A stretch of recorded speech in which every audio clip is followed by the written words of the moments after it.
Hi guys, welcome back for another episode of Gaming with my Dart Swinger. In this episode, I decided to give you guys a tour of my hangar. This particular hangar is the Revel in York. I picked this hangar up when buying the Vanguard during its concept sale. The Vanguard comes with the VFG Industrial hangar.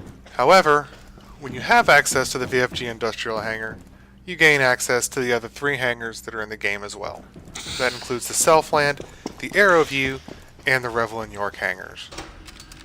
While I like the VFG and the Aero View hangars, I personally prefer the Revel in York. One of the reasons I like the Revel in York over the other hangars is the lighting. While many people find it too bright, I like it and I think it's just right because I think it shows off the ships a little bit better than the darker light in some of the other hangars. At this point in the tour, we're making our way downstairs from the control room to the sim pod. The sim pod was added in patch 1.1 to replace the cockpit functionality of Arena Commander. Now, whenever you load into a cockpit, you don't get the Arena Commander prompts coming up to give you the option to load into Arena Commander. Instead, you jump into the sim pod and it'll give you those prompts as well.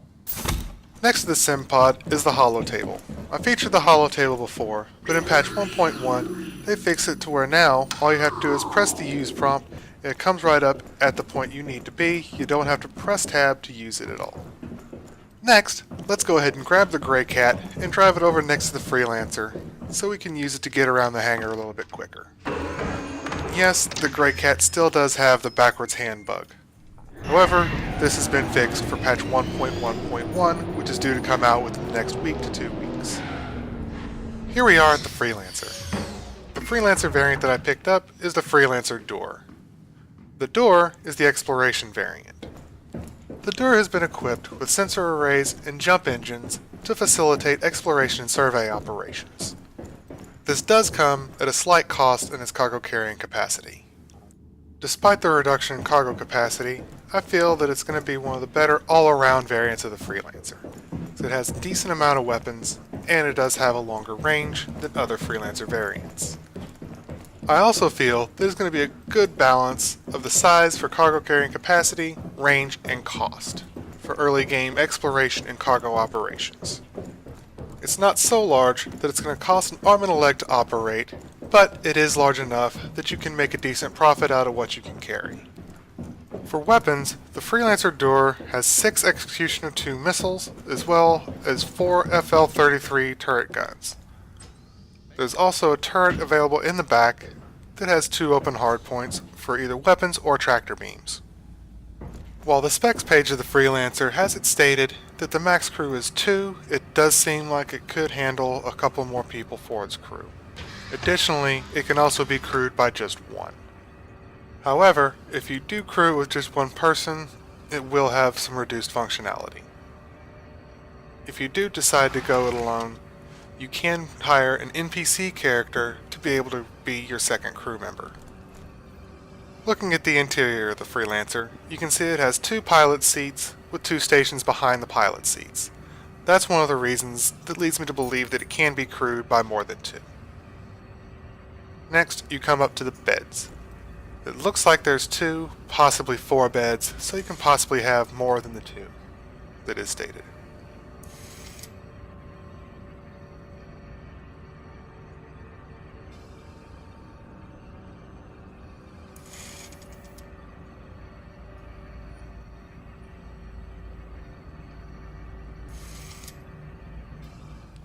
Behind the beds, there are 2 stations that can either be used as sensor stations or as weapon stations.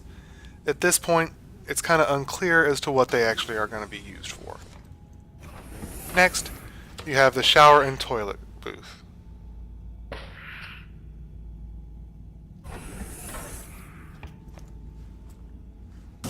Next, we enter into the airlock between the main cabin and the cargo area.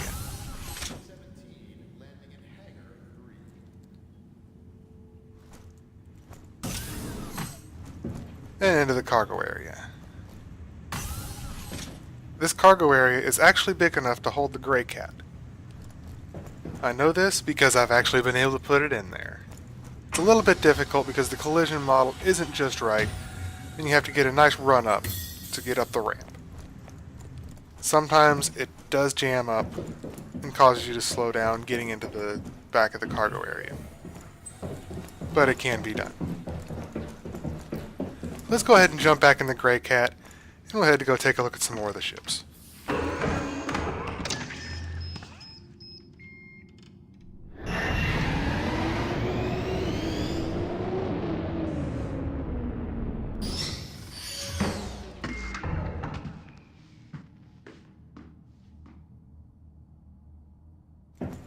The next ship we're going to look at is the Anvil F7CM Super Hornet. I was recently able to find a reasonable deal on an upgrade from the F7CR tracker to the F7CM Super Hornet. Now, while I didn't have a tracker, I did have a Hornet Ghost. What I was able to do was, once I picked up the Super Hornet upgrade, I was also able to find a tracker upgrade. So I applied the tracker upgrade, and then I applied the Super Hornet upgrade. The Super Hornet is both loved and hated.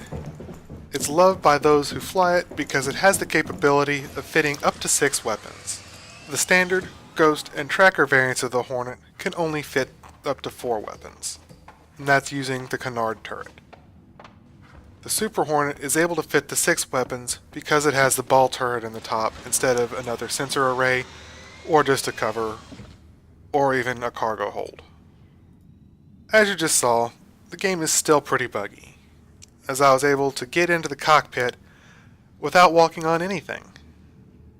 Fortunately, this will be addressed in the coming weeks and the coming months, as this game is still in alpha and pre-alpha development. The Super Hornet is also disliked by many. One of the reasons for this is that it is a tough target to take down and is a formidable foe. Additionally, the Super Hornet is a rare ship. Currently, you can only get the Super Hornet if you go through the gray market to purchase it. Combine the facts that the Super Hornet is a formidable ship and is rare, just add salt to the wounds to some of the pilots that can't currently get one. However, the Super Hornet isn't invincible. The Super Hornet moves sluggishly and is not very fast, allowing more nimble ships such as the Gladius or the Mustang Delta to be able to take it down fairly easily if the pilot behind the sticks knows what they're doing. The next ship in my hangar is the Aegis Gladius.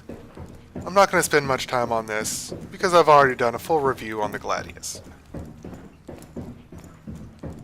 Even though I've already done a full review on the Gladius, it is worth showing her again, as she is a very beautiful ship. Let's go ahead and jump back in the Grey Cat and take a ride over to the other side of the hangar.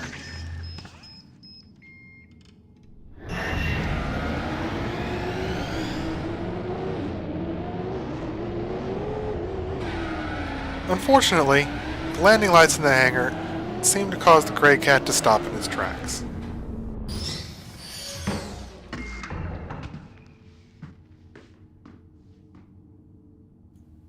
Now we've arrived at my Mustangs. The first we're going to take a look at is my Mustang Omega. The Omega is the other racing Mustang. Functionally, it's very similar to the Gamma. The biggest difference in the functionality between the Omega and the Gamma is that the Omega has a faster recharging boost for those longer races. Visually, you can tell that the paint scheme is a bit different.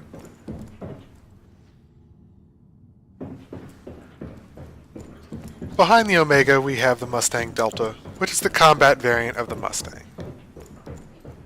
I've reviewed the Mustang Delta in one of my previous videos.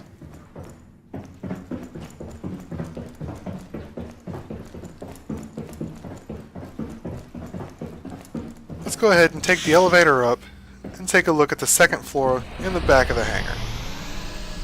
Going back to the reasons that I like the Revel in York hangar, I think that it shows off a lot of the detail that the developers are putting into this game. Just take a look at that wood grain. You can see the textures and the detail that's put in that wood, as well as the wood grain. And also, you can see the pile in the carpet that's on the floors. And then the grain in the leather of the sofas as well.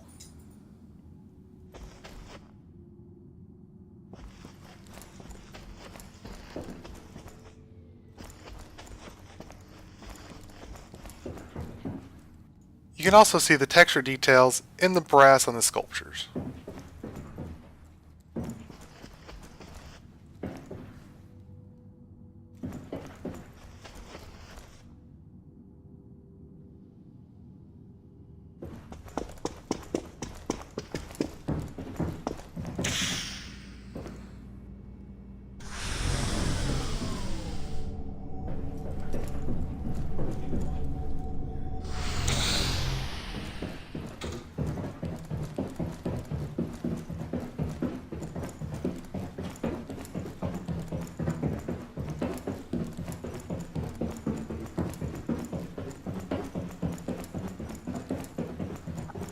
Now let's run to the front of the hangar and take the elevator up to the 3rd floor so I can show you the rest of it.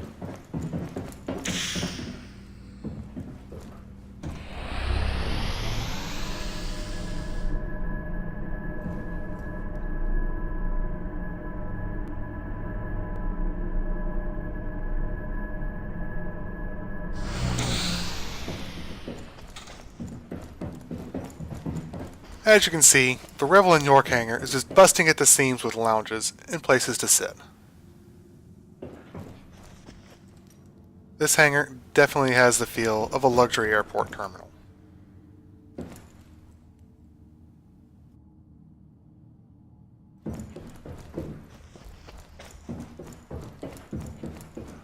And here you can see an overhead view of both of the Mustangs.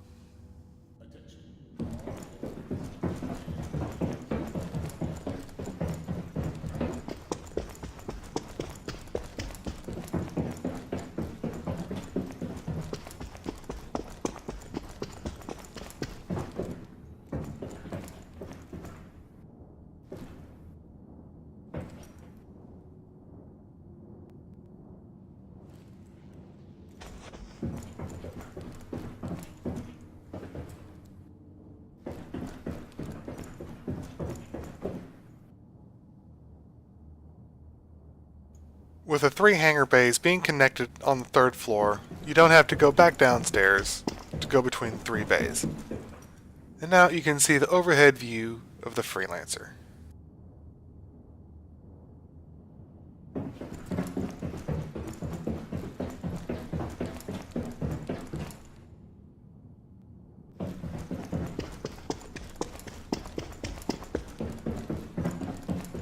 There is a bug with the fish tanks. Some of the backers have pledged for fish and they don't have them, or they have a fish that they didn't pledge for. In my case, I pledged for the ribbon fish, but I have the Torshu Gray instead, which is the crab-looking fish that's in the tank. And even the Torshu Gray, it doesn't do anything. It just sits there and looks like a statue.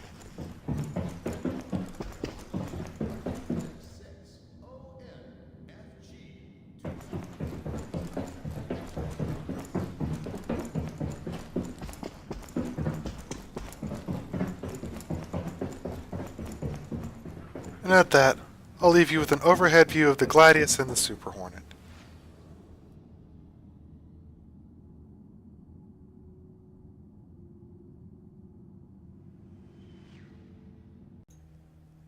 And don't forget, if you guys like this video, give it the old thumbs up and subscribe. And thanks for watching.